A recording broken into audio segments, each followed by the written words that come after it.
আমি এই মুহূর্তে রয়েছি লালমনিরহাটের আদিতবাড়ি উপজেলার দুর্গাপুর ইউনিয়নের দিঘলটারি সীমান্তে।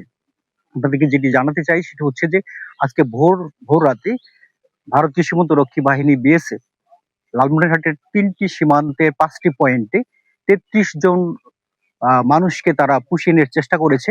সেটি বিজেপির বাধায় কিন্তু সেটি তাদের সেই কিন্তু তারা সাকসেসফুল করতে পারেনি, তারা সফল হয়নি। বিজেপির বাধায় সেগুলো আবার নোম্যান্স ল্যান্ড যেটি শূন্য রেখা, সেই শূন্য রেখায় কিন্তু অবস্থান করছে।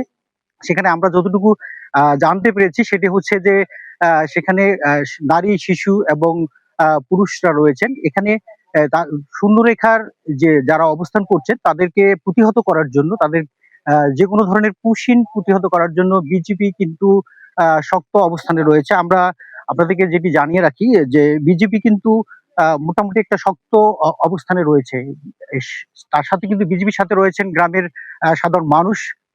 যে কোনো ভাবেই হোক, যে কোনো মূল্যেই হোক, কিন্তু তারা পুশিন প্রতিরোধে কিন্তু ঐক্যবদ্ধ। বিজেপি যেমনটি কঠোর অবস্থানে রয়েছে কিন্তু গ্রামের সাধারণ মানুষজনও কিন্তু সেটার প্রতিরোধে কিন্তু তারা বিজেপিকে সহযোগিতা করছে।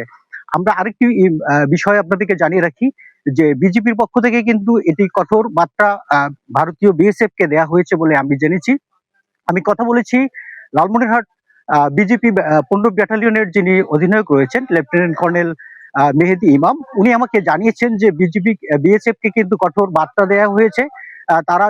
তারা বিএসএফ এর পক্ষ থেকে বিজেপিকে বলা হয়েছে যে তারা আসলেই তারা ভারতীয় নয়, তারা বাংলাদেশি, কিন্তু বিজেপি সেটাকে প্রতিহত করেছে, তাদের সেই বক্তব্য প্রত্যাখ্যান করেছে। তাদেরকে বিএসএফ কিন্তু তাদেরকে রাতের আধারে কিন্তু পুষিয়ে চেষ্টা করেছে।